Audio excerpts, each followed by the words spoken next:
Bonjour à tous, très heureux de vous retrouver pour un nouveau numéro des Matins du Sénat, l'émission qui vous fait vivre les débats et les travaux des sénateurs. Alors aujourd'hui, je vous propose de voir une audition sur la grande panne d'électricité qui a touché la gare Montparnasse en plein milieu de l'été dernier. Le PDG de SNCF Réseau, Patrick Jeantet, et François Brotte, le président du directoire de RTE, le réseau de transport d'électricité, ont été auditionnés mercredi dernier par la Commission de l'aménagement du territoire et du développement durable du Sénat. Cette panne électrique géante a perturbé le trafic pendant 2 semaines, entre le 27 juillet et le 6 août, en plein milieu du chassé-croisé des vacances d'été. Et c'est l'incendie du principal poste électrique de la gare Montparnasse qui a provoqué cette panne. Sans ce poste électrique, le nombre de trains pouvant circuler a été divisé par 2. Alors quelles sont les causes de cette panne et qui est le responsable? SNCF Réseau, donc, qui gère les équipements ferroviaires, et RTE, qui s'occupe du réseau électrique, se sont renvoyés la balle pour le moment. Un audit interne a été mené et les patrons des 2 entreprises ont livré quelques conclusions aux sénateurs. Je vous laisse écouter cette audition.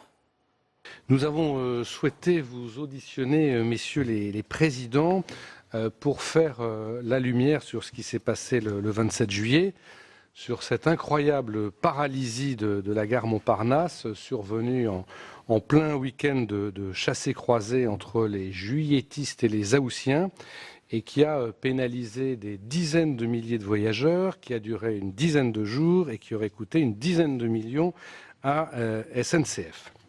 Il s'agit quand même du 3e incident majeur survenu à la gare Montparnasse en un an. Je vous rappelle qu'en juillet 2017, il y avait eu une panne de signalisation, un dysfonctionnement informatique sur un poste d'aiguillage en décembre 2017, que ces 2 événements avaient déjà fortement pénalisé les voyageurs.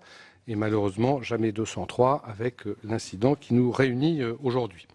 La paralysie qui a frappé la gare Montparnasse est consécutive à un incendie qui s'est déclaré sur le poste électrique d'Harcourt, à Issy-les-Moulineaux, et qui a entraîné d'importantes coupures d'électricité à Issy-les-Moulineaux, à Vanves, à Malakoff et à la gare Montparnasse.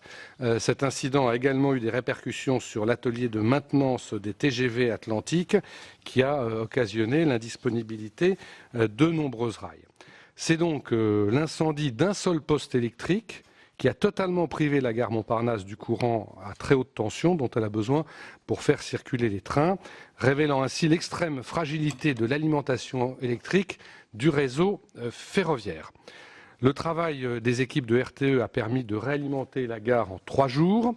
Néanmoins, le trafic n'a repris normalement que 7 jours plus tard et donc il aura fallu en tout presque 11 jours pour que cet événement soit que les conséquences de cet événement soient enfin terminées.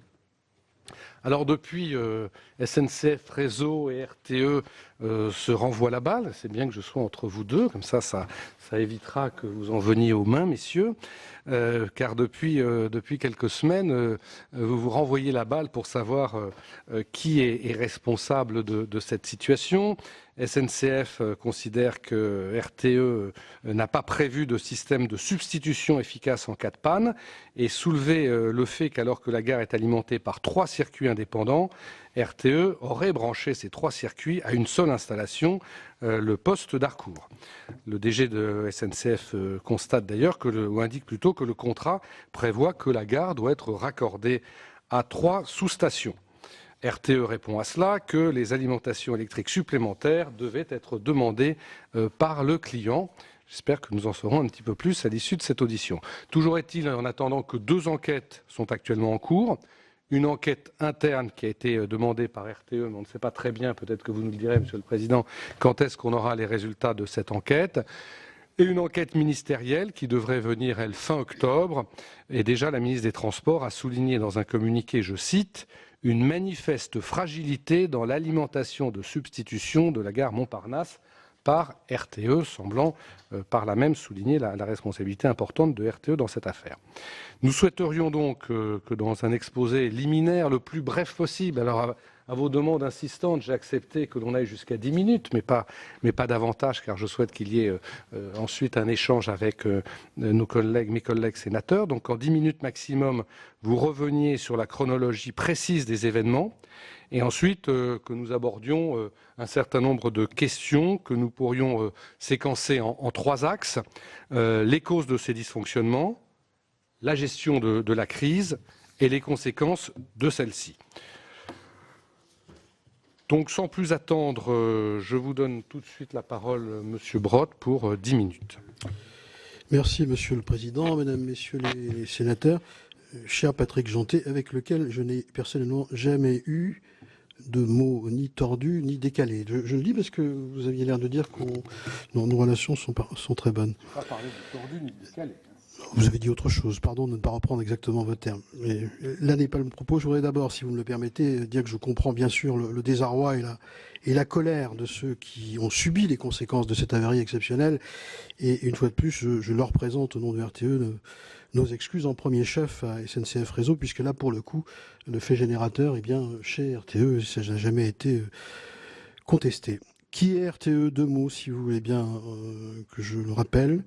RTE est une entreprise de service public présente sur tout le territoire métropolitain continental seulement. Nous sommes présents dans une commune sur deux. Notre mission, de par la loi, c'est acheminer l'électricité partout 24 heures sur 24 au même prix. Ça s'appelle la péréquation.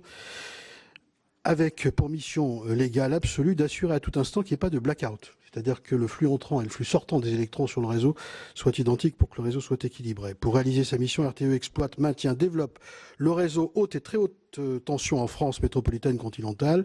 Notre patrimoine, c'est 105 000 km de lignes, 2740 postes électriques, 2740, 50 lignes d'interconnexion avec les pays voisins. RTE est un opérateur, bien sûr, classé infrastructure vitale, ça se comprend. Le réseau et son exploitation fonctionnent au quotidien dans l'Europe de l'électricité. Vous savez, nous sommes sur un réseau électrique qui est totalement maillé en Europe.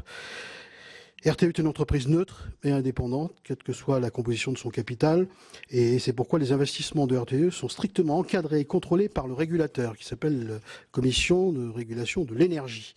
C'est le tarif de transport d'électricité, autrement dit le TURB dans notre jargon, qui est calibré par le régulateur et qui est payé par tous les consommateurs d'électricité qui alimentent nos caisses, si je puis dire. Il représente environ 7% de la facture des particuliers.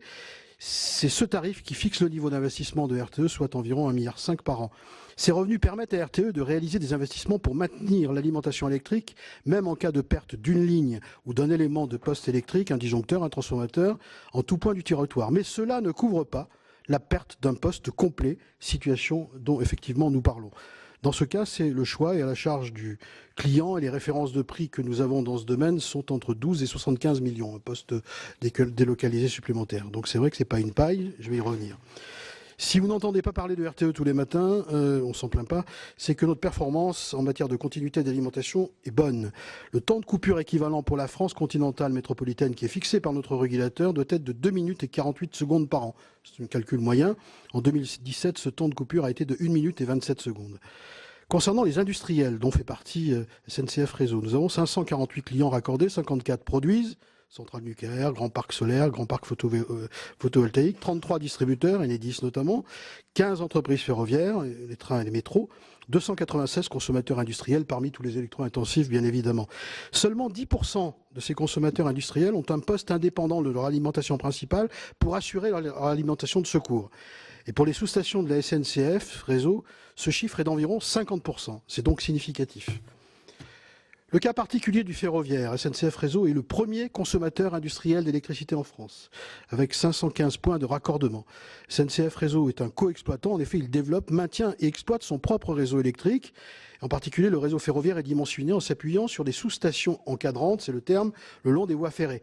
Ainsi, SNCF Réseau peut perdre une de ses sous-stations et maintenir son alimentation électrique des trains sans que RTE d'ailleurs n'ait conscience qu'il y a eu une avarie sur le réseau SNCF. Les gares sont également alimentées par plusieurs sous-stations mais nécessitent une puissance, on l'a remarqué, plus importante pour le démarrage des trains. L'incident d'Harcourt. L'incident d'Harcourt est un événement absolument exceptionnel, sans précédent dans le monde, Nous avons interrogé l'ensemble des fournisseurs de postes électriques de même nature, General Electric, Siemens, ABB. Il n'y a aucun précédent. Alors que peut-on dire sur la chronologie de l'incident? L'incident intervient le 27 juillet, vous l'avez rappelé Monsieur le Président, à 11h10, premier dégagement de fumée et appel des pompiers. À 11h28, nous mettons sous tension de façon d'ailleurs automatique le poste 63 000 volts. À cet instant, RTE n'a pas connaissance de l'impact sur le trafic de la gare Montparnasse. À 11h30, l'arrivée des pompiers, ils arrivent assez vite, et démarrage de leur intervention. Tout est priorisé pour qu'on éteigne le feu, en effet, mise hors tension du poste 25 000 volts sans coupure client grâce à une reprise de la consommation par Enedis que je veux une fois de plus remercier puisqu'ils ont pris le relais pour les consommateurs particuliers puis quelques établissements, notamment des cliniques. Aux alentours de 13 h, les équipes opérationnelles et la permanence de la SNCF informent RTE de l'impact important de la coupure sur la gare Montparnasse. RTE indique que les pompiers sont encore en cours d'intervention et à cet instant, les dommages sur le poste ne sont pas connus de RTE. Il n'est pas possible d'établir à ce stade un diagnostic certain sur le rétablissement ou non de l'alimentation. L'intervention des pompiers se poursuit. L'incendie est éteint. Ils quittent progressivement le poste, les pompiers, entre 15h30 et 16h30. En parallèle, les équipes de RTE, sans attendre, préparent plusieurs scénarios de rétablissement du courant. Suite à l'intervention des pompiers, il fallait l'attendre, les équipes de RTE remettent sous tension le poste de 125 000 volts pour sécuriser l'alimentation de Paris. Elles établissent, nos équipes, un diagnostic de l'état des installations électriques. Et à 16h50, on constate que la destruction de l'ensemble des câbles, l'endommagement du béton et de la galerie et du poste sont effectivement avérés. À 17h30, RTE prend la décision de réaliser une liaison transitoire pour sécuriser l'alimentation ferroviaire et celle des foyers. En parallèle, SNCF Réseau informe RTE de l'importance du technicentre de Châtillon pour la continuité de l'activité. J'imagine que Patrick Jeantet en parlera. La solution transitoire retenue permet de répondre à cette demande de SNCF Réseau. En parallèle, les études techniques se poursuivent pour définir le réseau alternatif à construire en plus de cette liaison transitoire. Dès le samedi matin, soit le lendemain, une seconde liaison transitoire est lancée. Ce travail de configuration du réseau transitoire se prolongera pendant l'intégralité du week-end et pendant toute cette période de crise et plus largement pendant toute la période de travaux. Je tiens à saluer l'implication et la fluidité des échanges entre nos équipes, celles d'Enedis et celles de SNCF Réseau. Sur le séquencement des travaux, dès le vendredi soir, la priorité est donnée à la réalisation de la première liaison transitoire. Les équipes de RTE sont à pied d'œuvre. Les approvisionnements en matériel débutent. C'est du matériel lourd qui parfois vient de loin. Ils sont réalisés grâce à des convois exceptionnels pendant la nuit. On est pendant le week-end avec des autorisations exceptionnelles fournies par les autorités. L'eau des galeries est évacuée, c'est très important, sinon on ne pouvait pas travailler. 1000 mètres cubes avaient été déversés par les pompiers dans les galeries dans lesquelles nous avons travaillé ensuite. La première liaison transitoire est mise en service le lundi 30 juillet à 18h50. À cet instant, la gare Montparnasse est réalimentée à pleine puissance, le fameux technicentre est réalimenté, l'ensemble des foyers sont réalimentés, la plupart d'entre eux ont été réalimentés d'ailleurs grâce aux 71 groupes électrogènes d'Enedis mis à disposition un peu avant. Jusqu'au 14 août, le travail se poursuit sans relâche nuit et jour. 5 liaisons transitoires supplémentaires ont été mises en service. Les équipes de RTE continuent d'ailleurs à renforcer les liaisons mises en place afin de sécuriser l'alimentation de la zone jusqu'à la reconstruction d'un poste, qui prendra quand même pas mal de temps. Qu'est-ce qu'une liaison transitoire ? 2 mots là-dessus. Il s'agit de dérouler de nouveaux câbles pour contourner la zone de l'incendie. Mais surtout, il faut réaliser les jonctions entre les anciens câbles et les nouveaux câbles. Il faut mettre bout à bout 2 câbles, c'est assez large, un câble avec plusieurs composantes, et les souder au millimètre près. C'est un travail d'horlogerie fine avec des câbles de plus de 10 kg par mètre. Chaque jonction prend 12 heures. Tout doit être en effet parfaitement aligné pour que le câble puisse continuer à faire circuler le courant. 30 jonctions réalisées pour les 6 liaisons transitoires. Et enfin, des phases de test électriques qui prennent un peu de temps parce qu'il faut valider ces jonctions les unes après les autres. Sur l'analyse du sinistre, c'était l'une de vos questions, Monsieur le Président. Plusieurs enquêtes sont en cours, vous l'avez rappelé. La police judiciaire est en train de travailler. Je ne sais pas du tout, je ne suis pas informé de la nature des résultats de leurs travaux. Les expertises des différentes assurances sont en cours. Les travaux d'investigation de RTE ont pu commencer fin août seulement, puisque la police judiciaire nous a demandé de ne pas pénétrer dans le lieu pour faire tout prélèvement que ce soit, tant qu'eux-mêmes n'avaient pas réalisé leurs propres travaux. La mission d'enquête ministérielle lancée par les ministres suit son cours, et à ce stade, il n'y a pas de certitude sur la cause de cet incident, qui est un événement unique au monde. Ce n'est pas une excuse, c'est un constat. Concernant la maintenance du poste, l'ensemble du carnet de maintenance a été fourni à la mission d'enquête ministérielle, je le tiens à votre disposition. Pas d'écart constaté pour les liaisons souterraines, pas d'écart constaté pour les composants du poste électrique et le contrôle-commande en état normal pour ce qui est des automatismes et des services informatiques. Nous sommes toujours en phase de diagnostic. Sur la base de constats que nous effectuons jour après jour, les équipes de RTE travaillent à la recherche et à la simulation de différents incidents pour définir un ou plusieurs scénarios crédibles sur les causes de cet incident. Si j'en avais un à vous proposer, bien évidemment, je vous le donnerai. Aucun, pour l'instant, n'a trouvé grâce à la crédibilité.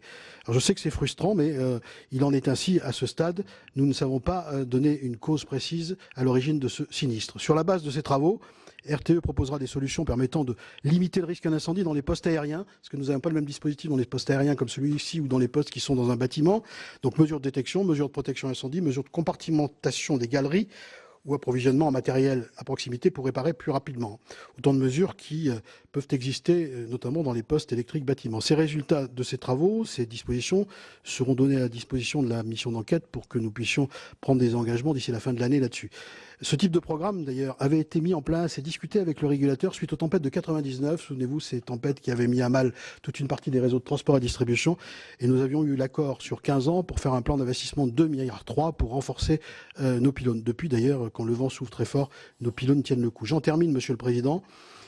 Il n'y a pas sur le pourquoi de la sécurité d'alimentation du poste. D'abord, il y a d'autres postes, Monsieur le Président, pour alimenter la gare Montparnasse. Une sous-station de Porche-Fontaine a toujours été alimentée. C'est pour cela qu'il y a toujours eu du trafic sur les voies de Montparnasse, seulement 20% de la puissance maximale. Et donc ça ne suffisait pas, bien sûr, pour permettre une circulation normale, surtout un jour de grand départ. Ensuite, dans le service de base apporté par RTE, la perte d'un élément de réseau, je vous l'ai dit tout à l'heure, une ligne à disjoncteur ne fragilise pas l'alimentation, mais quand c'est un poste qui est totalement ruiné, là, c'est vrai qu'on se retrouve dans une situation très atypique, puisque dans notre jargon, on dit qu'il faut une solution à N-1. On avait des solutions jusqu'à N-10, et toutes les solutions jusqu'à N-10 ont brûlé. Concernant nos relations avec SNCF Réseau, il faut avoir en mémoire que les schémas d'alimentation des gares datent du siècle dernier, du temps où nous, on s'appelait EDF et où SNCF Réseau n'existait pas encore. Ces schémas sont connus et identifiés par les deux entreprises depuis l'origine. Pour les principaux nœuds ferroviaires, en particulier pour l'Île-de-France, les schémas d'alimentation font l'objet d'une discussion précise avec SNCF Réseau, en particulier, au-delà de la question du coût évoqué précédemment, créer de nouvelles alimentations pour les gares qui sont totalement enclavées dans un milieu urbain très dense, comme l'Île-de-France, est un travail quasi impossible.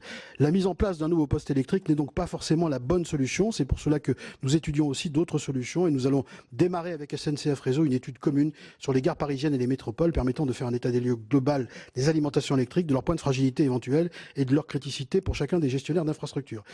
En plus de ce travail, je termine là-dessus, nos équipes se coordonnent au quotidien depuis toujours pour assurer la fluidité de nos relations techniques, contractuelles et commerciales qui sont excellentes.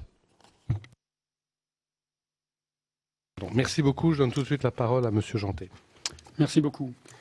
Évidemment, suite à cet événement du 27 juillet, donc l'incendie du poste d'Harcourt, qui a privé, et je vais y revenir, d'énergie, d'alimentation, de traction sur la gare Montparnasse, mais aussi sur le technicentre qui fait la maintenance, en particulier des flottes TGV sur cette gare. Notre première action a été évidemment de s'occuper de nos clients. Ça a été d'occuper de nos clients et comme vous l'aviez dit, Monsieur le Président, en introduction, nous avions eu des incidents importants l'année dernière, d'ailleurs à la même date, le 31 juillet de l'année précédente. Et suite à cet incident de 2017 et à quelques incidents supplémentaires qui ont eu en décembre, on avait mis en place quelque chose qui n'existait pas, j'avais demandé de le faire, mes équipes l'avaient réalisé, des plans de continuité d'activité en cas d'incident grave dans les grandes gares.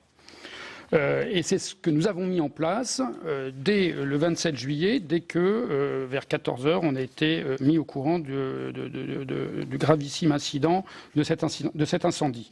Ça veut dire quoi? Ça veut dire que immédiatement, on a pris la décision. Alors, il y avait, et je vais y revenir, de l'énergie résiduelle qu'on a amenée par Porche-Fontaine, comme a été cité par M. Brotte. On avait la possibilité, mais comme Porche-Fontaine se situe très loin, on avait peu d'énergie sur Montparnasse, et donc on pouvait faire passer 3 trains aller-retour par heure au lieu de 12. Et donc, on avait une capacité résiduelle faible. Et donc, le plan de continuité d'activité, qui était un schéma préétabli, fait la chose suivante.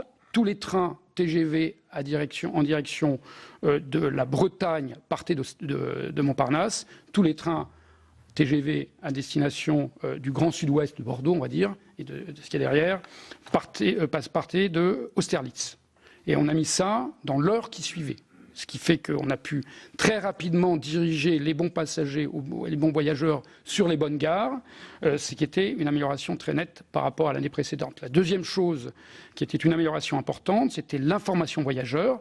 Un des gros reproches qui nous avait été fait dans l'incident précédent était la mauvaise qualité de l'information en cas de cette crise grave qui avait eu lieu l'année précédente.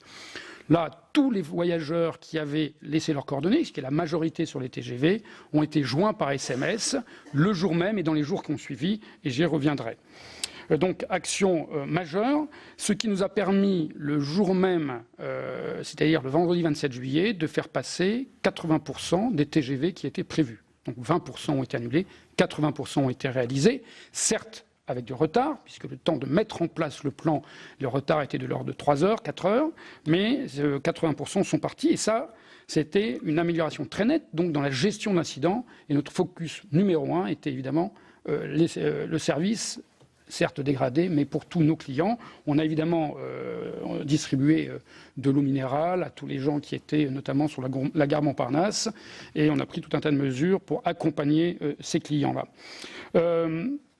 Voilà, je dirais, et c'était notre sujet numéro 1. Évidemment, je vais revenir maintenant sur l'incident et sur l'impact sur notre système ferroviaire. Bon, notre système ferroviaire, comme vous le savez, c'est 30 000 km de lignes, le réseau ferré national, dont 16 000 km de lignes électrifiées, donc un peu plus de 50% dans notre réseau, 5 700 km en 1500 volts continu, qui a été la première électrification du système ferroviaire en France à partir des années 20, et 10 000 km environ de 25 000 volts alternatifs, qui est l'électrification qu'on réalise et qu'on déploie actuellement, notamment sur toutes les lignes à grande vitesse, et qui a commencé véritablement son extension dans les années 50. Le principe même de la traction électrique, c'est qu'en effet, le fournisseur de haute tension, c'est RTE, pour la partie la plus élevée en voltage, et puis c'est Enedis pour des parties moins élevées. Donc, en l'occurrence, là, c'était du 63 000 volts alternatif qui nous est fourni par RTE. Et ce 63 000 volts alternatif, en effet, est transformé dans nos sous-stations, les sous-stations qui appartiennent à SNCF Réseau, soit en 1500 volts continus, soit en 25 000 volts alternatifs, suivant les sections du réseau. On a chez SNCF Réseau 2 principes de fiabilisation ou de robustesse du système d'énergisation. La première, et ça a été mentionné par M. Brodt, c'est que on a donc des sous-stations tout le long du réseau, et quand une sous-station tombe en panne, elle est encadrée par 2 sous-stations, et ces 2 sous-stations prennent le relais et permettent, alors suivant les configurations, une reprise totale du trafic ou partielle suivant les endroits. Le deuxième redondant, c'est que chacune des sous-stations est en fait redondée, c'est-à-dire à 2 transformateurs. Et si un des 2 transformateurs a un problème et ne peut pas fonctionner, à ce moment-là, on a un deuxième transformateur, et donc on peut fonctionner sur une demi-sous-station en réalité. Nous avons une seule exception dans les grandes gares, c'est sur la gare du Nord, à Drancy, où nous avons décidé il y a 3 ans d'installer un deuxième transformateur parce qu'il n'était pas doublé. Et c'est en cours de réalisation. Alors, si on revient sur la gare Montparnasse, la gare Montparnasse était alimentée.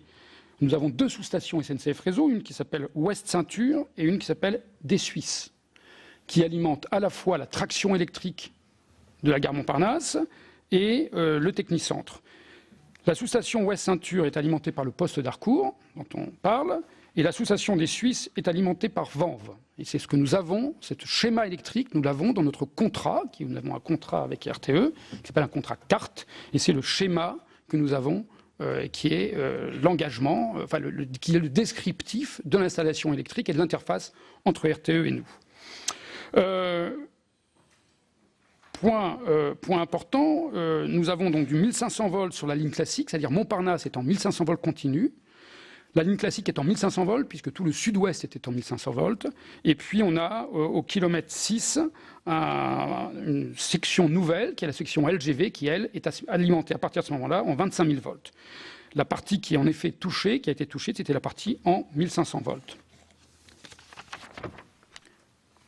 Lorsque le poste d'Harcourt a pris feu et que l'alimentation électrique de Ouest Ceinture et de la station des Suisses a stoppé, nous avons à ce moment-là fait des manipulations dans la sous-station de Porchefontaine, qui se situe donc du côté de Versailles, de telle manière à pouvoir amener de l'énergie jusqu'à la gare Montparnasse.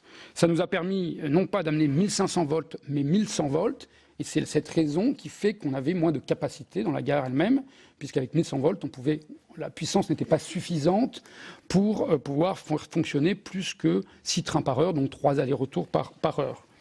Et c'est pour ça qu'on a décidé de mettre et de faire partir les trains à direction de la Bretagne à partir de ce poste-là. Dans les jours qui ont suivi, donc à partir du lundi soir, puisque le lundi soir, en effet, l'énergie a été remise, et je félicite toutes les équipes de RTE qui se sont mobilisées nuit et jour pour pouvoir réussir à reconnecter nos sous-stations à partir des transformateurs du poste d'Harcourt, qui sont en amont de ce poste-là, et qui, eux, les transformateurs, n'avaient pas été touchés par l'incendie, puisqu'ils sont situés à peu près à 400 mètres. Et donc, les équipes de RTE, nuit et jour, ont travaillé de telle manière à pouvoir réémettre une connexion de 63 000 volts qu'on a eu le lundi soir. Et à partir du lundi soir, en effet, on avait l'énergie suffisante pour faire repartir et recirculer l'ensemble des trains. Alors, en effet, on n'a pas pu reprendre la totalité des circulations immédiates parce que le technicentre, qui n'avait pas été alimenté, ou n'avait été plus alimenté complètement, n'a pas pu réaliser la maintenance de toutes les rames TGV. Il faut savoir que les rames TGV en particulier ont des visites tous les 3 jours sur tous les organes de sécurité. Et donc ces organes de sécurité sont vérifiés tous les 3 jours. On a besoin pour ça de matériel d'équipements assez lourds qui ont besoin d'énergie. Donc ce qu'a fait le technicentre, c'est qu'il a immédiatement, à partir du vendredi, fait venir des générateurs. Ces générateurs ont amené de l'énergie, mais le temps de les brancher et le temps d'en avoir suffisamment, évidemment, il y a eu un retard, et les cycles de 3 jours, ça va être très vite. Il y a eu un retard, et c'est la raison pour laquelle la reprise du service s'est fait progressivement. Je vous donne les chiffres. C'était donc, comme je disais, 80% de TGV qui ont pu partir ou arriver par rapport au plan prévu le vendredi, le jour de l'incident. Le samedi, c'était 70%. Le dimanche, 57%. Le lundi, 56%. Et puis à partir du mardi, ça remonte progressivement. 60%, 80%, 83% et 100% le vendredi. Donc voilà, je dirais, le descriptif complet de ce qui s'est passé dans les journées qui ont suivi la remise en service du poste Harcourt. On ne parle pas du poste d'Harcourt, plus exactement des 63 000 volts, de la connexion 333 000 volts. Voilà. Ce que je peux dire, c'est que dans tout ce moment-là, on a été, côté SNCF, totalement mobilisé pour minimiser l'impact de cet incident auprès de tous nos clients voyageurs. Je me suis moi-même rendu sur site immédiatement dans les heures qui ont suivi. Avec mes collègues de RTE, on a pris les mesures les plus importantes de telle manière à pouvoir minimiser cet impact, aussi bien dans le plan de transport et l'adaptation du plan de transport que l'information voyageur, que le service en gare. Merci. Merci beaucoup, messieurs, de ces interventions et de ces précisions. Moi, j'aimerais quand même avoir quelques compléments d'informations avant de vous poser d'autres questions et de donner surtout la parole à mes collègues. Parce que, M. Brottes, vous avez dit que c'était un événement tout à fait exceptionnel, j'en conviens, mais vous ne nous dites pas comment et pourquoi il s'est produit. On ne sait pas si c'est un problème de maintenance, si c'est un autre problème. Alors vous allez sans doute me dire que vous-même n'en savez rien et que les enquêtes en cours permettront de déterminer les raisons. Mais j'allais dire que sur ce point qui est quand même très important, on reste un petit peu sur notre faim en vous écoutant. De même, je n'ai pas eu de réponse à la question de savoir comment et pourquoi il y a un seul poste qui alimente la gare Montparnasse et pourquoi les 3 sous-stations qui seraient contractuellement prévues, si j'en crois ce que dit le directeur général de SNCF, n'étaient pas activées. Je crois que c'est vraiment des questions tout à fait essentielles. Et puis côté SNCF, réseau, j'ai toujours du mal à comprendre, même si la reprise a été progressive, qu'il ait quand même fallu plus d'une semaine après la réalimentation de la gare par RTE pour que le trafic soit à nouveau normal. Ça paraît quand même extrêmement long. Alors est-ce que ça tient justement à l'état ancien, pour pas dire vétuste, des réseaux? Je crois que ce serait important, avant d'aller plus loin dans les échanges, qu'on puisse clarifier ces 2 points, côté RTE et côté SNCF. Monsieur Brottes. Oui, peut-être je parlais trop vite, Monsieur le Président, donc je vais le dire plus lentement. Sur la maintenance, toutes les analyses de tous les cahiers de maintenance de l'ensemble des dispositifs techniques et dans les galeries et dans le poste n'ont rien révélé comme manquement. Elles sont faites régulièrement, il n'y a pas eu de signalement particulier. On a mis ça, je tiens ça à votre disposition. Non, mais je n'en demande pas tant. J'aimerais juste comprendre pourquoi et comment. Voilà. Alors, si c'est pas la maintenance, quid? Moi aussi, j'aimerais bien comprendre pourquoi et comment. Comment on sait que c'est parti dans le poste parce qu'on ne savait pas si le feu était parti en haut ou dans la galerie, qui s'est visiblement propagé très vite. Qu'est-ce qui a déclenché le feu? Nous n'en savons rien. Il y a plusieurs hypothèses, mais ces hypothèses n'ont pas malheureusement aujourd'hui une probabilité suffisamment forte pour qu'on les crédibilise et que je les énonce. Donc les commissions d'enquête qui sont en cours, y compris celles de la police judiciaire, pourront peut-être nous le dire, mais très franchement, et je comprends que ce soit frustrant, ça l'est encore plus pour nous, sûrement, parce que si on avait la raison, je vais vous dire, ça expliquerait des choses qui nous permettraient peut-être de travailler différemment. Mais honnêtement, à ce stade, nous n'avons pas la raison. Après, sur les engagements que vous évoquez, nous tenons tous les engagements de raccordement avec la SNCF qui sont dans nos contrats. Et donc je renvoie à ceux qui considèrent que le cas échéant, nous aurions été défaillants là-dessus, la copie de l'ensemble des éléments qui sont à leur disposition. Mais par contre, il est vrai qu'il n'y a pas un deuxième poste géographiquement indépendant de celui-ci, comme ça existe dans 10% des cas industriels, pour secourir l'alimentation. Ça n'est pas dans la base du service que nous offrons, financé par le tarif. Ce n'est pas une demande qui a été explicitée. Et c'est un sujet sur lequel on travaille avec la difficulté que je vous ai exprimée dans les zones très denses. On est en zone urbaine très intense. Aller poser un poste électrique et les lignes qui vont avec, c'est toujours quand même extrêmement compliqué. D'ailleurs, on a signalé, c'était autour de 96 à l'époque, EDF pour nous et SNCF pour la partie en face, qu'on allait changer de mode de raccordement. Ça a été partagé. Les travaux ont mis 10 ans à se réaliser parce que dans ces milieux urbains, il faut toujours beaucoup d'années pour arriver au bout. Au bout de 10 ans, on a partagé le schéma, il n'y a pas eu de remarque particulière sur le schéma. Donc on peut polémiquer là-dessus, mais honnêtement, on peut le déplorer, j'en donne les raisons. Et en tout état de cause, il n'y a pas de défaillance de notre part par rapport au contrat qui nous lie à notre client, sur ce terrain-là. Non, mais Il y a une défaillance parce qu'on lui doit l'électricité et il y a un moment où on ne lui la donne pas. Donc il a raison de se retourner vers nous en disant vous avez interrompu le service et donc je demande à ce que les clauses d'interruption de service jouent. Est-ce qu'elles vont jouer puisque le contrat s'appliquera pleinement? Je crois que personne n'a l'intention de polémiquer, en tout cas dans cette salle. Simplement, vous considérez que l'assertion selon laquelle il y aurait dû avoir 3 sous-stations opérationnelles n'est pas exacte? Les sous-stations existent. Elles ne sont pas opérationnelles. Elles sont opérationnelles, mais puisqu'il s'agit des sous-stations des Suisses, de Ouest Ceinture et de Quai d'Issy.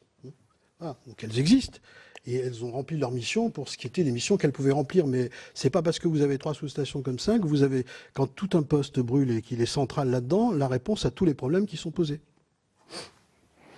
Très bien. Et comment faire, comment espérer qu'un tel incident ne se reproduise pas? Est-ce que vous avez justement mis en place des actions, quelles qu'elles soient, pour éviter ou tenter d'éviter que la gare Montparnasse soit à nouveau frappée ou une autre gare ne connaisse un incident semblable ou comparable? Quel est le plan de RTE pour essayer d'éviter un tel incident? Alors, je crois que vous avez indiqué qu'avec SNCF Réseau, nous y travaillions déjà avant l'incident. Nous avons fait le point des fragilités des alimentations, fragilités entre guillemets, sur Île-de-France et sur la France entière. Bon, et c'est vrai que on a un sujet Gare de Lyon et Gare Montparnasse qui est repéré. Nous travaillons à des solutions alternatives. On a créé de l'ordre de 8 liaisons à peu près pour faire en sorte que nous puissions avoir des secours en toutes circonstances. C'est une phase transitoire. Nous travaillons sur une réflexion pour une phase définitive. Ça va mettre plusieurs années, pardon de le dire comme ça, mais la reconstruction d'un poste qui a été complètement ruiné, là où il est, peut-être sera-t-il configuré différemment dans la façon dont on le mettra en place de façon définitive dans quelques temps. Et ce sera aussi le fruit d'une réflexion commune avec notre client SNCF Réseau. Bien, Monsieur Jeantet, alors pourquoi autant de temps? Alors, la reprise n'a pas duré une semaine, la reprise a duré 3 jours. 3 jours, puisqu'on a remis l'énergie, on a réénergisé l'ensemble du système ferroviaire, enfin de Montparnasse, le lundi soir, et qu'on était à 100% le vendredi. Donc c'était mardi, mercredi, jeudi. Donc pendant 3 jours, en effet, on a eu cette remontée qui a été... le réseau, lui, était 100% opérationnel à partir du moment où on avait rebranché, enfin réalimenté les sous-stations. Enfin, la sous-station, puisqu'il y avait une sous-station, et qu'il faut savoir que ces 2 sous-stations, une seule suffit pour assurer la quasi-totalité du service. Donc on a 2 sous-stations au réseau, une seule suffit. Donc à partir du moment où elle avait été réalimentée, on pouvait reprendre 100%. Sauf que, comme je l'ai expliqué, le technicentre, qui était aussi alimenté, qui a réussi à trouver des secours en faisant venir des groupes générateurs de secours, avait une capacité, suivant les opérations, entre 25 et 50% d'opérationnel pour refaire la maintenance d'urgence, donc la maintenance de sécurité des rames TGV. Et donc le temps de rattraper ce retard accumulé pendant 3-4 jours, ce retard a permis de remonter, mais seulement en 3 jours, jusqu'à 100%. Et donc c'est la raison pour laquelle, c'est-à-dire que le réseau lui-même fonctionnait à 100%, mais le matériel avait besoin de terminer sa maintenance pour pouvoir remonter et reprendre le nominal. Et vous êtes en phase donc avec M. Brodt sur le fait que les 3 sous-stations étaient opérationnelles ?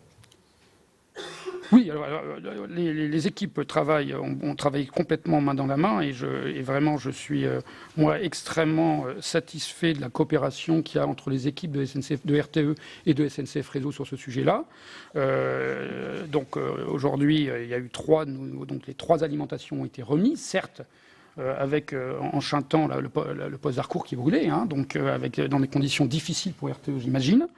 Donc là-dessus, on est satisfait.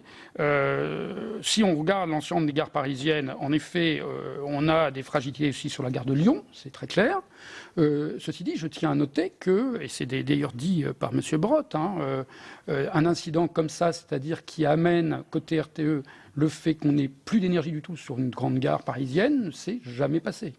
En 1999, alors quand on dit que c'est pas jamais passé dans le passé, ça dépendra de l'origine et de la cause réelle.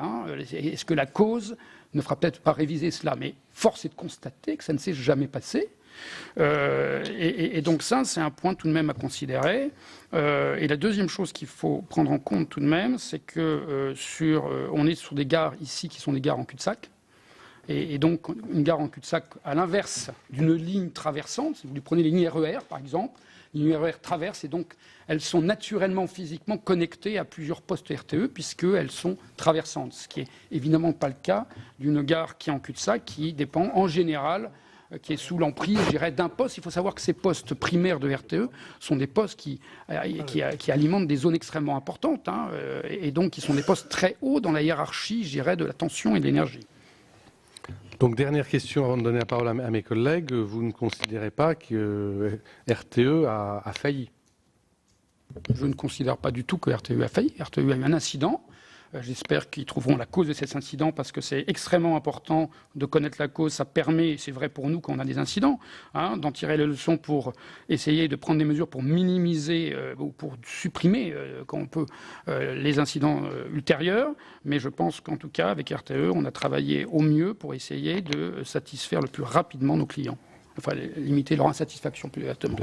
Parce que certaines déclarations, comme je l'ai rappelé tout à l'heure, laissaient à penser que SNCF Réseau avait le sentiment qu'il y avait eu une faute de RTE, notamment par rapport au caractère non opérationnel de ces 3 sous-stations. Donc c'est une mauvaise interprétation de ma part. Moi, je ne vois pas, en effet, de problème majeur là-dessus. Il y a une commission, il y a une enquête qui est diligentée par le gouvernement sur ce sujet-là. On verra les recommandations qu'ils réalisent. On a été auditionnés, d'ailleurs, nos équipes et les équipes RTE. On verra les recommandations qui... Mais moi, je tiens à mettre en avant quand même un point important, c'est qu'à aujourd'hui, il n'y a jamais eu d'incident de cette ordre de grandeur créée par RTE. Je vous dis, en 99, qui étaient les derniers incidents importants qu'il y a eu c'était des tempêtes, on a eu des coupures partielles. Et à des coupures partielles, évidemment, on a pu réaliser nos services comme on le souhaitait. Parfait. Je vais donner tout de suite la parole à M. Cornu. Merci Monsieur le Président. Je voudrais remercier les 2 présidents pour leurs explications précises et techniques. Et je voudrais dire que dans les travaux du Conseil d'orientation des infrastructures, nous avions identifié des travaux conséquents sur les nœuds ferroviaires et notamment sur les gares, qu'elles soient parisiennes d'ailleurs ou des grandes gares parisiennes ou de province. Mais jamais nous étions posé la question, et jamais cette question est arrivée, sur le fait qu'une gare parisienne, ou peut-être ailleurs, j'en sais rien, puisse être privée d'électricité. Alors c'est vrai que quand on parle du train électrique, sans électricité, ça pose quand même problème. Et moi, par rapport aux explications de M. Brotte, en disant effectivement c'est exceptionnel, etc. Bon, pourquoi pas. C'est jamais arrivé, bon, ok. Mais moi, je ne suis pas trop convaincu sur le fait que, bon, alors bien sûr, il y a une enquête, il y a une commission d'études, machin, etc. Mais je pense qu'au niveau de RTE, moi, ce qui me préoccupe, c'est est-ce que c'est encore capable, même si c'est exceptionnel et très rare, c'est jamais arrivé, est-ce que vous avez identifié dès maintenant, par rapport à ce qui s'est passé sur Montparnasse, est-ce que vous avez identifié des problématiques qui pourraient survenir dans d'autres gares dès maintenant, en attendant, bon, je veux bien qu'il y ait une commission, mais je pense que vos services et la technicité de vos services peuvent amener, en fait, dès maintenant, à savoir si une gare peut être fragilisée, une grande gare parisienne ou une autre, hein, peut être fragilisée et avoir le même type de panne.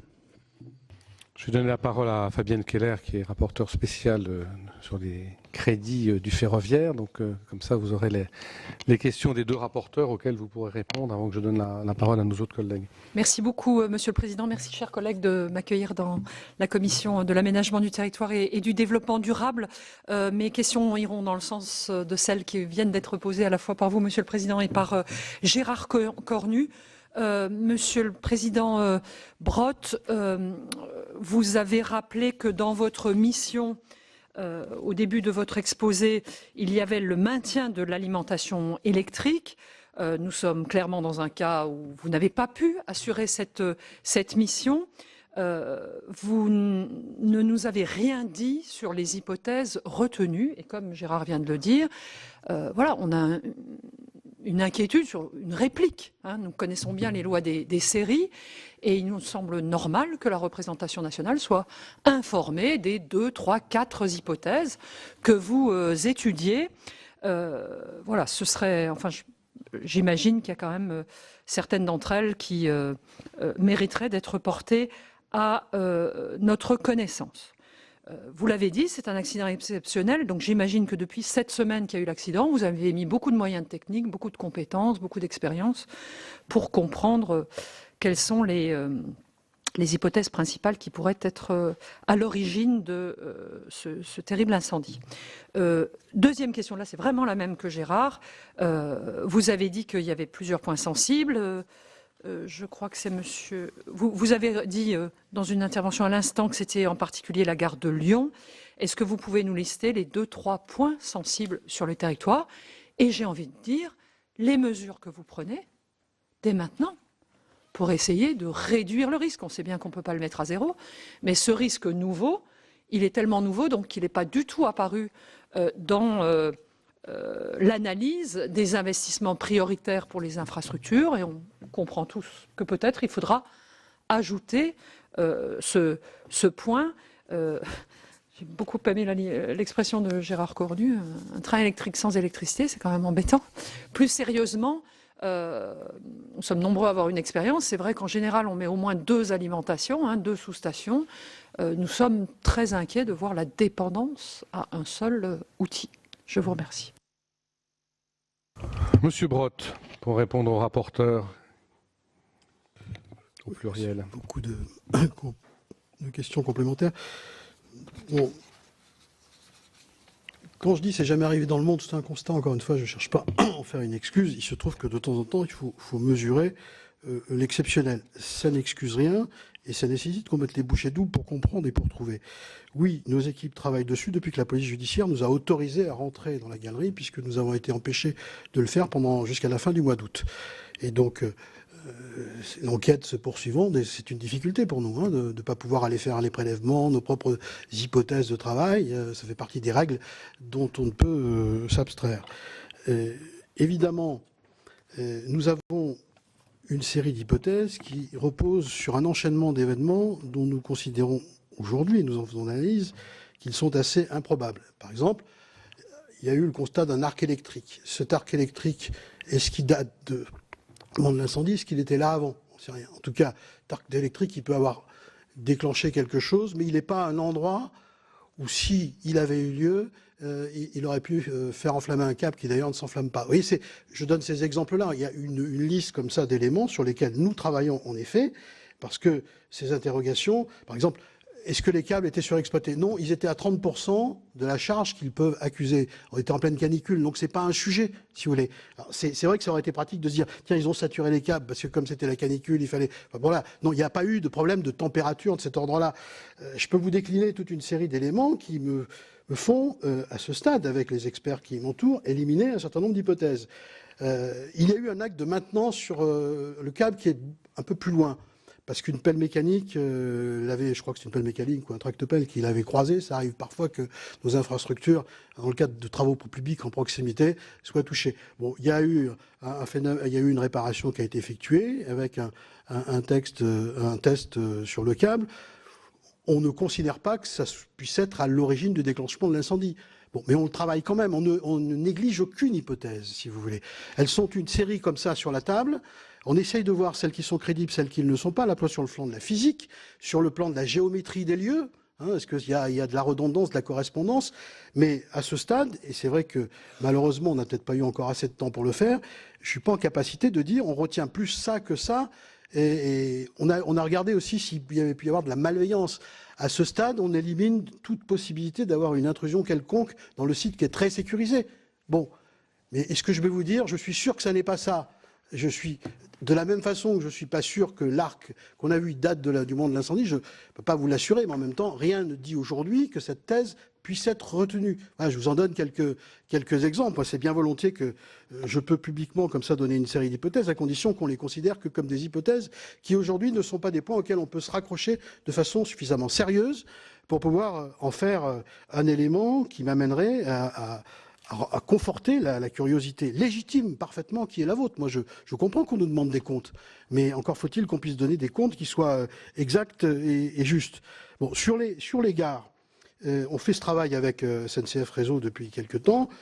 En gros, concernant les études visant à recenser les principales gares et les principaux aéroports d'ailleurs de France métropolitaine pour lesquels 2 sous-stations seront raccordées à un même poste électrique, c'est votre question. Hein, voilà.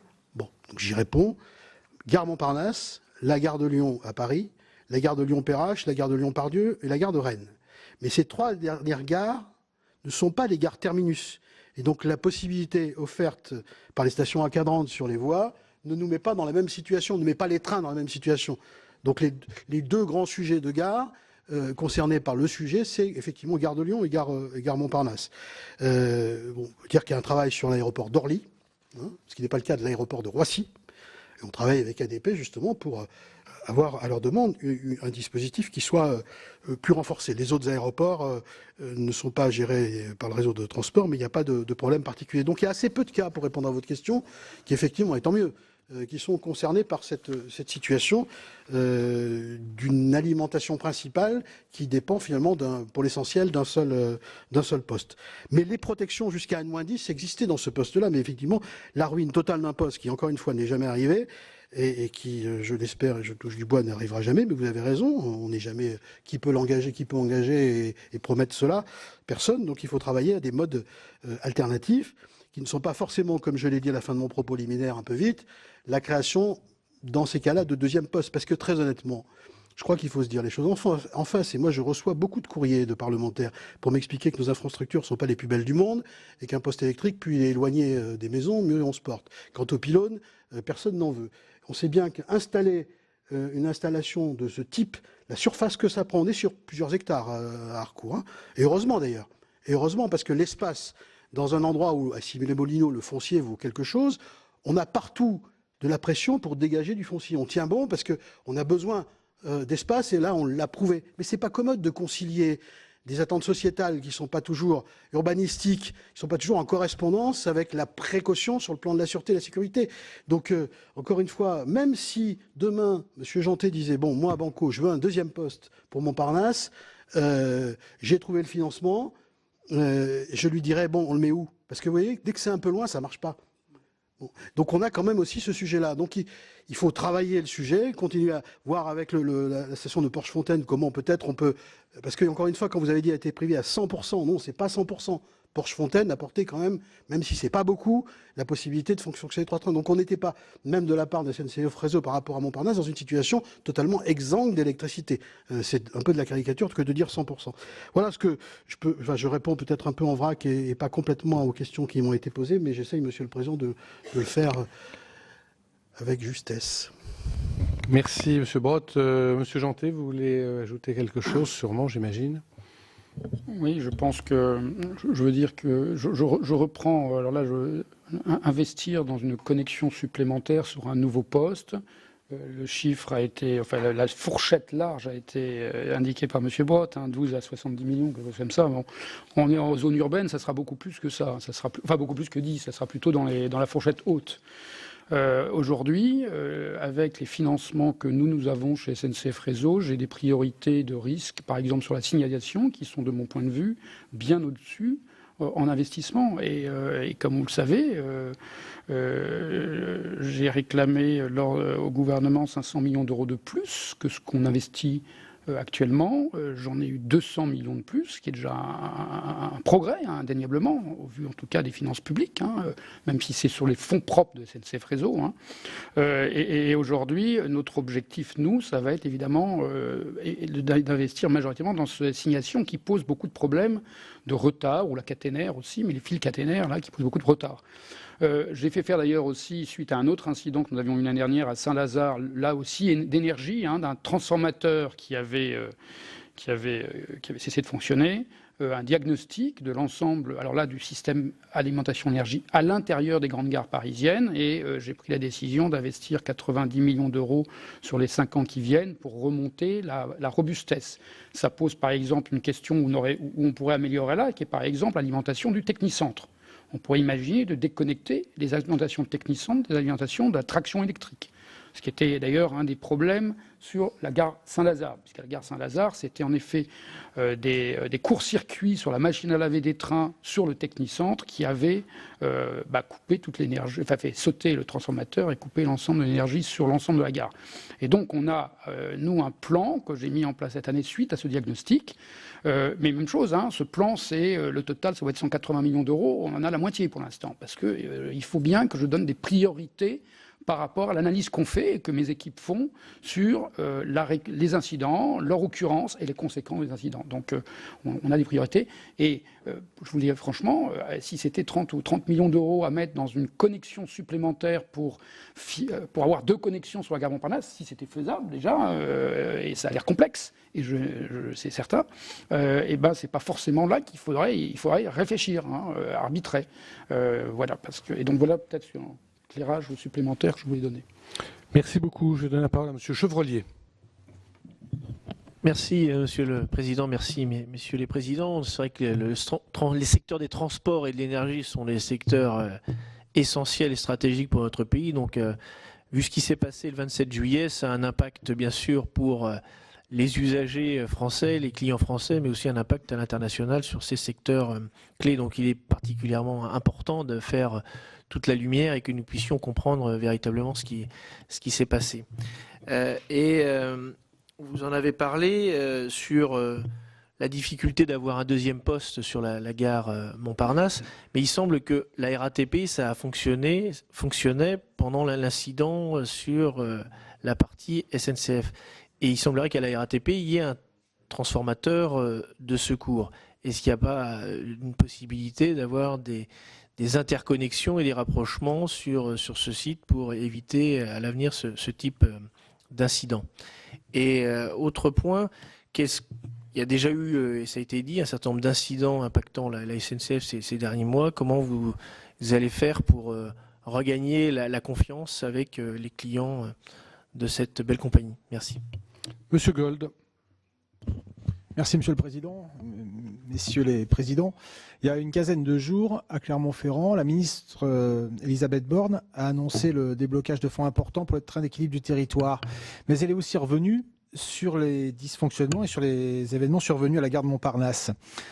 Elle a aussi sous-entendu la fragilité d'autres gares parisiennes. Alors ma question est double. Même si je ne suis pas sûr que vous puissiez y répondre. Est-ce que d'autres gares sont aussi sous la menace de dysfonctionnements similaires à ceux qui ont eu lieu à Montparnasse. Et est-ce que vous êtes en mesure de donner des éléments sur la répartition des sommes qui sont annoncées dans le cadre des trains d'équilibre du territoire et assurer que le montant annoncé ne soit pas seulement affecté à des améliorations électriques, notamment sur les gares en cul-de-sac, vous en parliez tout à l'heure, Monsieur Jantet, comme celle de Paris-Bercy. Merci, Monsieur Gold. Monsieur Houllegatte. Merci, Monsieur le Président. Merci, messieurs les présidents. Ma question s'adresse à Monsieur Brotte et je crois qu'elle prolonge celle de Gérard Cornu. Je voudrais absolument pas faire de parallèle et qu'on s'y méprenne pas. L'accident nucléaire de Fukushima, il est dû à une rupture de l'alimentation électrique pour des causes dues au raz-de-marée. Ce qui montre bien que l'alimentation électrique dans un système industriel, c'est quelque chose d'extrêmement névralgique. Et Monsieur Jantet le disait tout à l'heure, avoir de la redondance, cela suppose de l'investissement. Alors dans la culture du risque, quel dialogue vous avez avec les grands industriels, les grands systèmes industriels avec lesquels vous fournissez de l'énergie, et c'est extrêmement important, extrêmement vital et très névralgique pour leur développement. Est-ce que vous leur faites part dans une culture du risque des difficultés qu'il pourrait y avoir à un moment, d'accidents qui pourraient se produire et qui pourraient les conduire à une rupture d'alimentation de façon à ce qu'ils puissent anticiper? Je parle bien des grands systèmes industriels, parce qu'en général, les petits, ils ont déjà par les générateurs qui sont sur le marché un certain nombre de dispositifs qui peuvent pallier éventuellement à des ruptures momentanées. Je pense notamment aux data centers. Merci beaucoup, Monsieur Houllegatte. Madame Préville. Merci Monsieur le Président, merci messieurs pour vos exposés. Alors moi je voulais d'abord vous demander, par rapport à certainement un plan de prévention incendie que vous auriez pu avoir sur le site, si le scénario de l'incendie de ce poste avait été déjà envisagé ou pas du tout, ce qui serait étonnant. Donc cette hypothèse-là, que ce poste disparaisse entièrement, est-ce que c'était envisagé? Est-ce qu'il y avait quelque chose de remplacement de prévu? Ensuite, vous avez dit que donc il y a des lignes transitoires qui ont été mises en place. Est-ce qu'elles existent toujours? Donc j'ai cru comprendre que oui. Est-ce que ça ne crée pas une certaine fragilité pour la gare Montparnasse, ces lignes transitoires? Combien de temps cela va-t-il durer? Et en combien de temps donc aura-t-on à nouveau une solution pérenne au remplacement de ce poste? Ensuite, alors c'est dans un tout autre domaine, quand ce poste a brûlé, est-ce que vous pouvez nous dire quelles ont été éventuellement les pollutions de l'air et de l'eau, ou est-ce que vous savez ou pas? Voilà ce qui concerne cet incendie. Et enfin, pour terminer, puisque j'étais ce jour-là, j'ai pris le train de Paris en mission herboristerie avec le Sénat. Et donc, quand on a entendu qu'il y avait cet incendie, on était très inquiets. Quand on est revenu à la gare, on s'est débrouillé. Alors ça, c'est pour Monsieur Jantet. On s'est débrouillé comme on a pu parce que l'info, on n'en a pas eu trop quand on était à la gare pour repartir vers Paris. Et donc, on est monté dans un train avec quelques sénateurs sans avoir de billets pour ce train. Et heureusement, on a pu revenir à Paris parce qu'on n'avait pas de solution sinon. C'était le soir. Voilà. Donc, c'était pour vous dire que ce que vous nous avez dit tout à l'heure sur la clientèle SNCF, vous avez beaucoup parlé de Paris, mais dans toutes les gares qui ramenaient des clients vers Paris, eh bien, on n'a pas été trop aidés, quoi. Voilà, c'était ça. C'était pas bien grave, parce que ça venait d'arriver. On comprenait bien aussi que c'était difficile d'organiser. Donc, on s'est débrouillé par nous-mêmes. Voilà, merci. Bien, et puis dernière question pour le moment, en tout cas, Monsieur Marchand. Oui, Monsieur le Président, merci aux deux présidents pour ces explications. Ma question s'adressera au Président Jantet, mais avant, je voudrais rassurer le Président Brotte qui nous a indiqué vous n'entendez pas parler de RTE. Je viens d'un département dans lequel on entend parler de RTE sur un sujet que vous connaissez bien, qui est la fameuse ligne à haute tension entre Avelin et Gravelle. Mais on ne va pas en parler aujourd'hui, rassurez-vous. On peut, mais ça n'est pas le sujet. Non, simplement par rapport au Président Jantet, au-delà de cette situation pour le moins regrettable, et je pense que les uns et les autres, nous avons partagé le constat et ce qui doit être mis en place, c'est aussi peut-être le moment de s'interroger sur la fameuse question de la régénération du système d'alimentation électrique du réseau SNCF et de la trajectoire et des enjeux financiers qui sont ceux aujourd'hui que vous portez. Peut-être si vous pouvez nous donner quelques éléments sur cette fameuse trajectoire. Merci. Bien, merci, chers collègues. Je vais donner la parole tout de suite à Monsieur Jeantet. Je rajouterai une question à l'attention de Monsieur Jeantet. D'ailleurs, c'est combien tout cela coûte à SNCF, qui n'avait peut-être pas besoin de coûts supplémentaires cette année, après un premier semestre qui n'a pas été particulièrement propice aux bénéfices de l'entreprise ou aux résultats de l'entreprise. Donc voilà, combien cet événement coûte à l'entreprise et éventuellement, est-ce qu'il y a la responsabilité de DRTE pourrait être engagée en termes de prise en charge totale ou partielle des coûts? Merci beaucoup. Donc je vais prendre les questions dans l'ordre, bien sûr. Premier sujet sur la RATP et les secours qu'a la RATP, ou plutôt les points d'alimentation divers qu'a la RATP. En fait, la RATP, elle est dans le système, justement, elle n'est pas en gare en cul-de-sac. Je prends le RER A, par exemple. Le RER A est traversant, et donc elle a plusieurs points de connexion. Et d'ailleurs, ce même jour, là j'ai parlé de la gare Montparnasse parce que c'était le sujet, mais on avait le RERC aussi qui a été impacté par le poste d'Harcourt, puisque le poste d'Harcourt alimente une sous-station SNCF Réseau qui s'appelle Quai d'Issy, qui alimente le RERC. Et le RERC, alors certes le RERC était en été, donc avait moins de circulation que d'habitude, et donc on a pu à peu près, on a alimenté par les autres sous-stations suffisamment le RERC pour pouvoir faire passer la quasi-totalité du trafic prévu, qui était un trafic allégé. Et donc sur les RERC, on n'a pas le même sujet. Ça vient de la configuration géographique, on va dire, de nos lignes.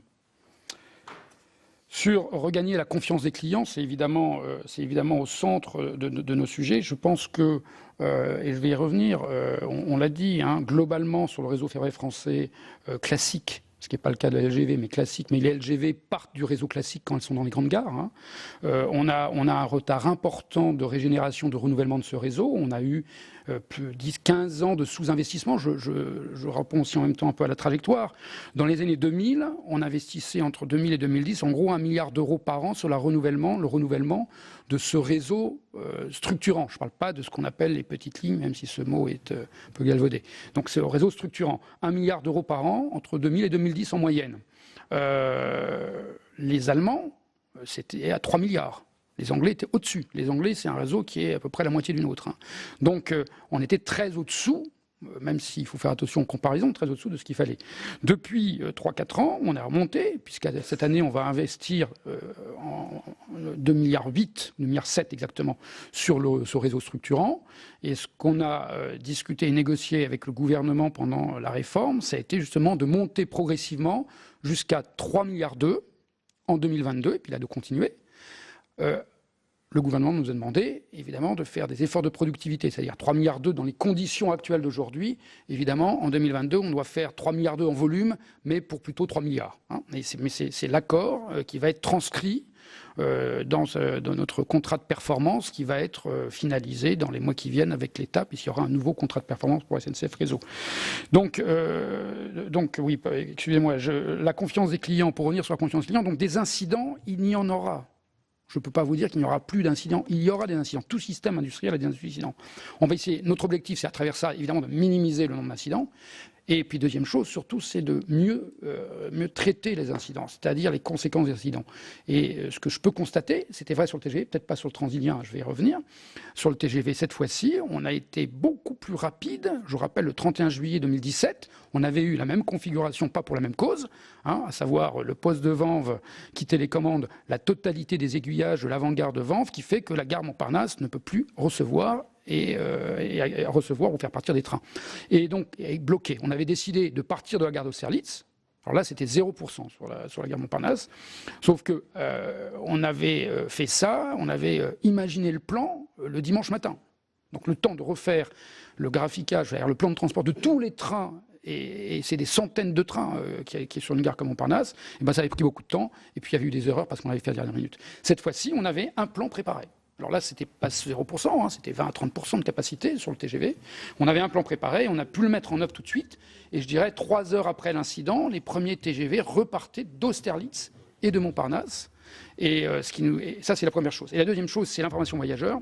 Je suis d'accord que ça a eu du progrès. On est loin d'être à l'optimum. On a encore un gros travail à faire. Un gros travail à faire qui est le travail le plus compliqué qu'on va faire maintenant, c'est le travail d'unification des systèmes informatiques. Parce que nos systèmes informatiques aujourd'hui sont séparés, divers, type de produit et entre les gares et les trains. Et donc, on a des problèmes de cohérence de nos données en matière d'information voyageurs. Et là, il y a du progrès à faire. On a un plan qu'on a lancé il y a 1 an avec Guillaume Pépi.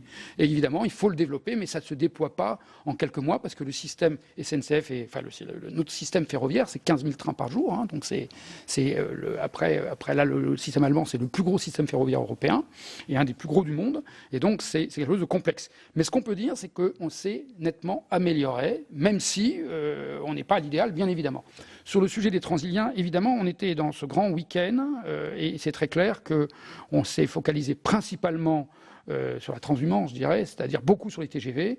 Sur les Transiliens, il y avait moins de clients, ce qui était plutôt donc moins d'impact, mais néanmoins, c'est très clair que la priorité ayant été donnée là-dessus, on peut faire encore des progrès par rapport à l'information voyageur en particulier. Alors, on a dans notre plan gare bloquée, on a appliqué le fait que les Transiliens ne partaient plus de la gare Montparnasse, mais partaient de gares déportées, de telle manière à pouvoir, et les gares déportées étant des gares connectées par d'autres systèmes, soit des RER, soit le métro quand on arrive au métro, et donc qui permet, certes avec plus de changements, mais qui permet aux personnes d'arriver quand même à destination, même si c'est pas direct, comme ça laisserait avec le Transilien en régime normal. Fragilité d'autres gares parisiennes, je pense qu'on l'a rapidement évoqué. Ce qu'on peut dire, alors là, on parle de la fragilité de l'alimentation en courant haute tension. Hein. Comme je disais, il y a aussi à l'intérieur de nos gares, donc c'est 2 sujets un peu différents. Sur les gares haute tension, on disait qu'on travaille actuellement avec RTE sur la gare de Lyon, qui a le même genre de problématique avec un point d'alimentation, pour être très clair. Ce qui n'est pas le cas, il se trouve, de Saint-Lazare ni de la gare du Nord. Donc la gare du Nord et la gare de Saint-Lazare, pour l'alimentation RTE, est beaucoup plus sûre. Et puis après, on a ce sujet à l'intérieur même du système des gares, comme je disais, où nous, on est en train de lancer des investissements importants dans les années à venir. Coût pour la SNCF de cet incident, en gros à peu près 11 millions d'euros. 3 millions d'euros de coûts que SNCF supporte, 8 millions d'euros de dédommagement des voyageurs. Et donc voilà, les 11 millions d'euros. On a des contrats et on a des relations pour se faire. Donc là, des discussions ont commencé avec évidemment RTE, mais là on est dans la gestion contractuelle et peut-être extra-contractuelle, mais ça c'est des sujets entre nos 2 sociétés. Très bien, Monsieur Brotte. Oui, beaucoup de questions, Monsieur le Président. Je me permets de rappeler, parce que bien sûr, quand on est interrogé sur un incident aussi grave que celui-ci, soit-il exceptionnel, on a tendance à oublier que c'est chaque seconde, le jour et la nuit, que RTE, pour l'ensemble du territoire, veille à l'équilibre de l'électricité. C'est un métier d'acrobate. Dans un moment où on nous demande de faire la transition énergétique avec un changement de mix électrique très différent, avec là des pics de production éolien, là avec des centrales thermiques qui ne sont plus au rendez-vous, avec des centrales nucléaires qui parfois sont en arrêt plus longtemps, et on nous demande de faire exactement comme si de rien n'était pour les âgés. On le fait. Et franchement, les résultats qu'on donne, on le fait. Évidemment, l'énormité de cet accident, le jour où il arrive, d'un coup met en lumière une défaillance. Elle est affirmée, elle n'est pas niée, elle n'est pas expliquée. Ça, c'est un problème. On y travaille. Mais juste, accordez-moi quand même le fait que le travail que font nos équipes au jour le jour est un travail conséquent qui vous permet partout, ici et ailleurs, d'avoir des réponses avec une régularité, une continuité de service assez remarquable et à nul autre pareil en Europe et dans le monde. Je le dis malgré cet incident. Enfin, ça a été vérifié plusieurs fois. Mais parce que nos équipes, parfois, qui regardent aussi les échanges qu'on peut avoir, prennent un peu ombrage de la manière dont on traite à l'occasion d'un incident. Il faut que, moi aussi, je ménage des troupes qui ont fait preuve, celle de SNCF Réseau aussi, à la circonstance d'une abnégation totale. Je dirais c'est leur boulot peut-être, mais certains sont rentrés de vacances sans même qu'on les appelle. Je veux dire, le service public, c'est quelque chose qui est chevillé au corps de ces agents-là et ça a été parfaitement remarquable. Je réponds aux questions. RATP, oui, ils nous ont demandé, je crois, à 2 endroits, de doubler leur alimentation, ils l'ont payé. Que c'est un choix tactique, stratégique qui a été fait par l'entreprise. Le client a dit, moi je veux 2 alimentations. Nous, on leur a dit, dans le cadre du tarif de base qu'accepte le régulateur, on en finance une, avec les redondances, mais pas sur un 2e poste. Si vous le voulez, vous le payez. Ils l'ont payé. C'était pas forcément le même contexte que les gares, Monsieur Jantet a eu raison de le préciser. Je ne reviens pas sur ce que j'ai dit sur Gare de Lyon. Sur le dialogue avec les grands industriels, oui, bien sûr. D'abord, il faut savoir que, par exemple, tous les industriels classés Céveso, les hôpitaux, les sites nucléaires ont une obligation de redondance. Il n'y a pas de choix. Il n'y a pas de choix. Pour ce qui est des autres, on a un dialogue continu avec eux pour pour voir comment améliorer à la fois leur propre branchement, parce que souvent il y a des problèmes sur leurs installations, et comment sécuriser. On a un dialogue d'ailleurs avec les électro-intensifs qui va encore plus loin, puisque vous savez qu'ils peuvent apporter un service qui s'appelle l'interruptibilité, et que quand on a un déficit de production dans notre pays, il faut baisser la consommation si on n'a pas de production disponible. Et en ce moment-là, on coupe en une seconde des grands industriels qui ont donné leur accord pour ça, qui sont payés pour ça. Et donc, on a travaillé avec eux sur des solutions alternatives. Donc, avec les industriels qui consomment beaucoup d'énergie, comme avec SNCF Réseau, d'ailleurs, le dialogue, il est permanent, constant, parce qu'il y va de process qui coûtent une fortune lorsqu'ils s'arrêtent. Donc, là-dessus, je ne dis pas qu'il n'y a jamais de surprise et qu'il n'y a jamais d'incident. Vous savez, on a des gros problèmes, par exemple, je ne vais pas faire sourire, l'heure n'est pas à ça, mais avec les oiseaux. Parce que malheureusement, les oiseaux qui se laissent aller sur nos pylônes, parfois, ça fait court-jus. Et donc, ça interrompt le courant. Quand on découvre ça et qu'on se rend compte qu'on est obligé parfois de doubler une installation pour ça, qu'on est obligé de mettre avec des rapaces des systèmes d'effarouchement d'oiseaux, ça peut vous faire sourire, mais c'est notre quotidien, ça. Et c'est vrai que les industriels ont une sensibilité particulière à la moindre micro-coupure, d'ailleurs. Sur la prévention incendie, oui, madame, il y avait des scénarios de prévention incendie, mais je dois l'honnêteté de dire qu'on n'avait pas un scénario de ruine totale du poste.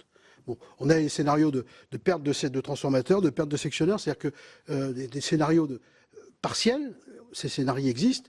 Là, le scénario de la ruine totale, je dois à la vérité de dire que celui-là, il n'était pas dans les tiroirs. Bon, maintenant, il va y être, ça c'est sûr.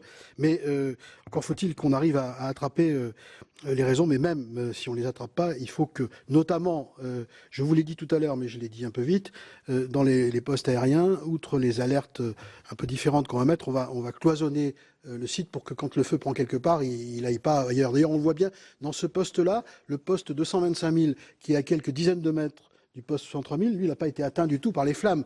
Si on avait écouté la pression foncière locale et qu'on avait concentré tous ces postes dans une surface plus réduite, là, c'est la totalité du poste qui aurait pris feu. Là, les transformateurs n'ont pas pris feu. Sur votre question sur la pollution, parfaitement juste, je peux vous répondre. D'une part, que les produits qui ont consumé sont des câbles dont l'isolant est composé de matière synthétique, et ce qui ne représente pas de risque majeur pour la santé des riverains, me dit-on. Aucune présence de câbles à l'huile ou réserve d'huile. C'est important parce que les câbles, vous savez, parfois l'isolant des câbles, c'est souvent de l'huile. Là, il n'y a pas d'huile, donc il n'y a pas eu du tout d'huile consumée. Par contre, on a eu des fuites de SF6, qui est le gaz qu'on utilise pour isoler dans nos transformateurs. Il y avait 1260 kg de SF6 dans nos installations. On a pu en récupérer à ce stade 283 et on est en passe d'en récupérer 800, ce qui fait que les pertes estimées dégagées ont dû être de 150 à 300 kg à date. C'est un produit qui est très, très gaz à effet de serre, très polluant.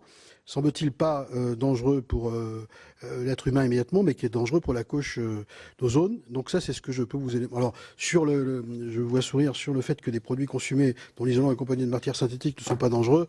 Bon, je vous apporterai des précisions sur ce qu'on me fait vous rapporter ici, mais il y a eu assez peu de dégagement. C'était spectaculaire, mais en réalité, il n'y a pas eu énormément de choses qui ont consumé. Et puis, je ne résiste pas quand même sur Avelin-Gavrel. La question n'a pas été posée par le sénateur, mais nous sommes en train de réaliser le doublement d'une ligne haute tension dans la région d'Avelin-Gavrel, sur 30 km, qui entre autres répond aux exigences de la sécurité d'approvisionnement de l'agglomération de Lille, qui voit son industrie renaître. Et comme je l'ai dit, si on ne veut pas de sécurisation de l'industrie à Lille, on peut m'écrire en disant... Comme on ne veut pas de pylônes et de câbles et de postes en plus, bah écoutez, tant pis si ça coupe de temps en temps. Mais voilà, on est dans des choix qui sont un peu de cette nature quand on est en responsabilité. Mais je devais à la vérité de dire cet élément. Revenons-en à Gare Montparnasse. Monsieur Jeantet avait une réponse complémentaire à apporter sur la question des TET, je crois. Oui, je n'ai pas répondu sur la question des TET, je m'en excuse. Oui, sur les TET, dans les financements prévus, il y a en effet des investissements prévus pour l'adaptation des infrastructures au nouveau matériel roulant. Et c'est vrai des TET, mais c'est vrai pour tout nouveau matériel roulant. Par exemple, aujourd'hui, il y a un nouveau matériel roulant qui arrive sur l'Île-de-France. Ça a des impacts sur nos infrastructures, comme ça a été dit plus tôt aujourd'hui. La plupart de ces infrastructures ont été conçues avant la Deuxième Guerre mondiale. Le plan de voie de Saint-Lazare, 1937. Évidemment, les trains et les gabarits des trains n'étaient pas les mêmes. L'énergie consommée par les trains à l'époque, par exemple, il n'y avait pas de climatisation. Il y avait beaucoup moins d'accélération. Aujourd'hui, on accélère beaucoup plus fortement et on freine beaucoup plus vite. Tout ça consomme beaucoup plus d'énergie. Donc, on a à chaque fois qu'on a du matériel nouveau, on a besoin de faire des études assez en amont pour s'assurer que les gabarits sont les bons. Il ne s'agit pas de faire cogner un train dans un quai.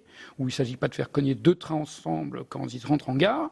Et deuxièmement, des sujets d'alimentation électrique, s'assurer que les sous-stations qu'on a et qui peu à peu, au fur et à mesure du renouvellement des trains qui sont de plus en plus consommateurs, on tire de plus en plus sur les sous-stations, à un moment donné, on ne passe pas à un seuil critique. Et donc, c'est des travaux. Et ça, on demande, en effet, en général, on regarde pour avoir des cofinancements, des financements avec l'amener du train pour s'assurer que l'ensemble du système fonctionne et non pas que seulement une belle commande de train est passée.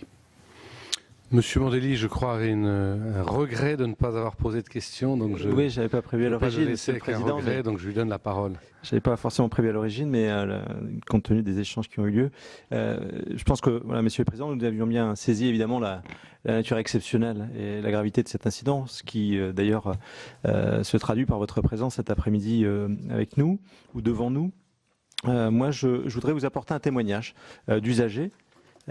Puisque je devais, ce fameux dimanche, venir à Paris et je rejoins ma collègue sur l'information usagée. Et en réalité, j'avais des contraintes horaires. J'ai appelé la veille, j'avais un billet Nantes-Paris à 12h et un retour avec le dernier train. J'ai appelé la veille, vos services m'ont rappelé, très bons échanges. Si ce n'est que nous ne savions pas jusqu'au matin, jusqu'au départ du train, si le train arrivait à Montparnasse ou à Austerlitz. Et de fait, ça conditionnait ma venue à Paris, puisque j'avais une contrainte horaire. Et pour le retour, le dernier train que je devais prendre a été supprimé. Et quand j'ai posé la question de savoir si, évidemment, je pouvais, puisque je ne pouvais pas prendre le précédent, prendre un train le lundi matin en demandant les horaires, je n'ai pas obtenu de réponse précise. Il y avait des interrogations par rapport à ça. Ce que je veux dire simplement, au-delà de mon cas personnel, c'est que on a bien conscience que vos équipes respectives ont fait le maximum et ils sont dévoués et on le sait pour répondre à cette situation. Mais ça n'est pas si entre guillemets idyllique que cela, même si des trains ont circulé. Il y a quand même eu alors moi c'était pas grave, hein, c'était une manifestation sportive, c'était l'arrivée du Tour de France, j'ai raté l'arrivée sur les Champs-Élysées, c'est pas très grave, il n'y avait pas d'impératif professionnel ou d'enjeu important, donc j'ai annulé ma venue. J'ai emmené un collègue élu pour lequel j'avais financé un billet de train et qui n'a pas pu être remboursé. Mais ça, c'est pas très grave non plus. Donc, ce que je veux dire, c'est que voilà, c'est pas aussi simple que ça. J'en ai bien conscience.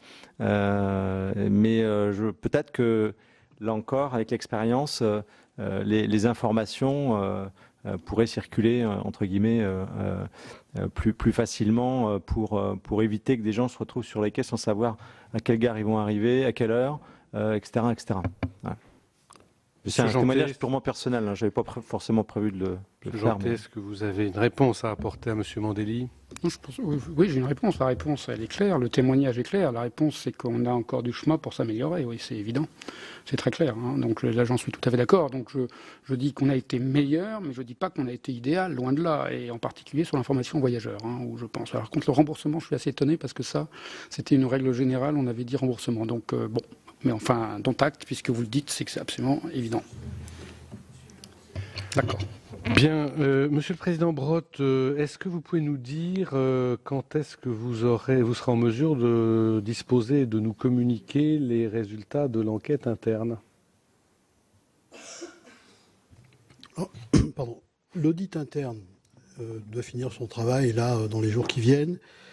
Nous le faisons challenger par un de nos collègues industriels, notamment Hydro-Québec, pour être sûr qu'il y a un regard extérieur aussi sur la manière dont nous menons nos travaux. Mais le résultat à ce stade de l'audit interne, c'est pas un scoop, hein, donne les éléments que je vous ai donnés sur la maintenance. Sur les hypothèses, il ne clarifie rien de particulier parce que à ce stade, malheureusement, ni cet audit ni le reste n'a pu démontrer quoi que ce soit. Donc c'est bien volontiers que je pourrais vous en transmettre les éléments.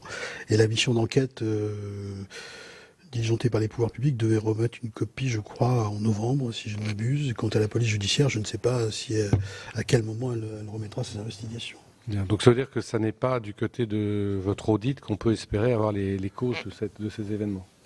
L'audit, il s'est penché sur est-ce qu'on a bien fait notre boulot en amont, est-ce qu'on n'a pas fait une bêtise, est-ce que si, etc. Sur les causes de l'incendie, toutes celles qui ont été regardées aujourd'hui n'ont pas une pertinence suffisante pour qu'on puisse s'y accrocher, ni de la part de l'audit fait par nos experts internes, ni par ce que j'ai diligenté moi-même dans les services de R&D de l'entreprise. Voilà pour cette audition sur la grande panne d'électricité qui a touché la gare Montparnasse en plein milieu de l'été dernier. Le PDG de SNCF Réseau, Patrick Jeantet, et le président de RTE, François Brotte, n'ont pas pu donner aux sénateurs les causes précises de cet incendie, et ce malgré l'audit interne mené par les deux entreprises. Le principal problème, c'est que la gare Montparnasse dépend d'un seul poste électrique, et en cas d'incendie de ce poste, la gare est paralysée. Plus inquiétant, le président de RTE a expliqué que 4 autres gares en France, ainsi que l'aéroport d'Orly, se trouvaient dans cette situation et pouvaient connaître ce même type de paralysie. Au final, cette panne géante a coûté 11 millions d'euros à la SNCF, dont 8 millions pour dédommager les clients. Vous pouvez revoir toutes nos émissions sur notre site internet publicsena.fr. Je vous souhaite une très bonne journée sur les chaînes parlementaires.